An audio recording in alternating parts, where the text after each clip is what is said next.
Welcome to New Driven, Jimmy. It's awesome to have you here with us today. It's awesome to be on. All right.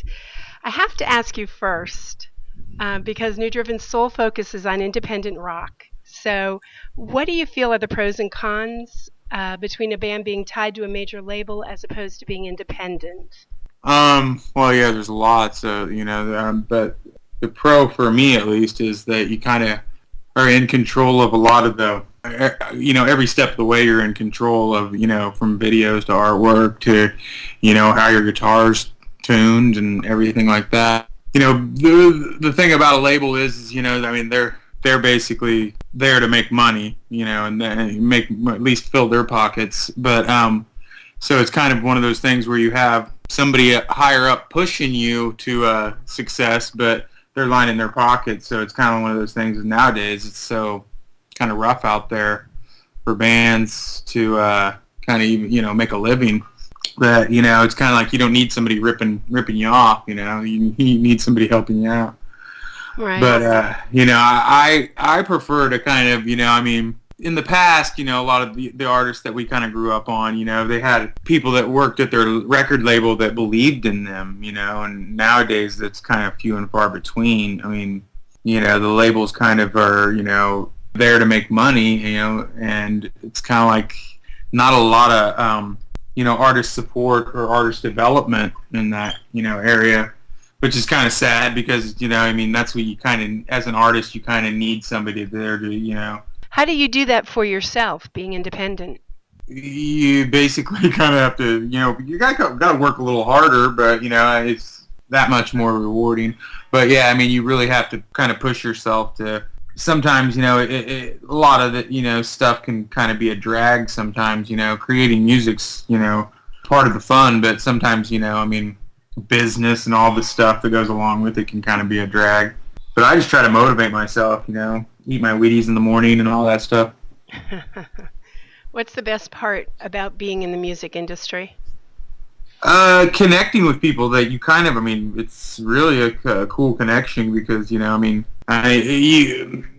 people, you meet people and, if they gravitated towards your song or your band or whatever, and you kind of meet somebody from Russia or Poland and they, it's like you kind of have the universal language of music, and it's kind of, that's cool to me. It's really, it took me a while to realize that stuff, but that's kind of, a good reward to kind of get, touch somebody, you never knew you'd even know. Yeah, I agree with that.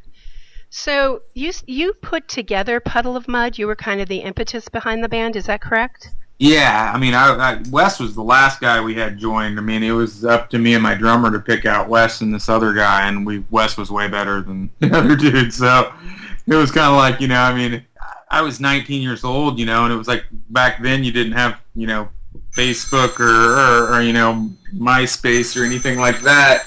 So you just put ads on music stores, like music stores poster boards and stuff, and it's, that's how we kind of all hooked up in Puddle of Mudd. It was just kind of like in this music store downtown that we all kind of had our, names up there with our phone numbers and stuff. But and you wrote the songs Blurry and She Hates Me and some of their others. Those are your songs, correct? Yeah. I wrote Drift and Die was the Drift and Die from the Come Clean album was the first song I ever wrote. So it was I didn't think I was writing a song. I just thought I was playing guitar and kind of making some words and stuff.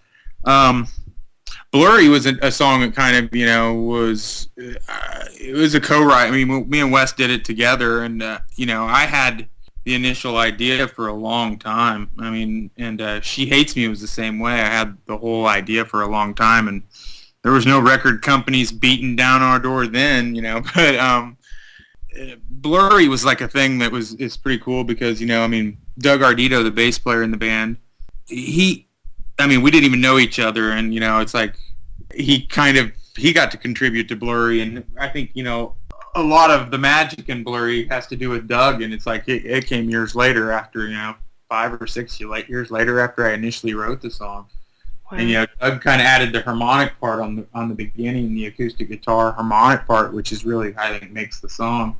And so it's like, it's like one of those things where it's like I had a song that was like a root, like a little weed, and it 5 years, 6 years, it kind of got changed around, and this happened, and big producers got to work on it, and Doug got to add his little part, and so it's kind of cool. It's like a song that really kind of grew, whereas like She Hates Me and Drift and Die are pretty much the same way as when I wrote them on my couch. So but Blurry is something I got to hear. I got to hear orchestrated and rewritten, and it's pretty cool. Is songwriting your favorite thing to do? I mean, of everything you do in the music industry, is songwriting it? No, as a songwriter, I like creating.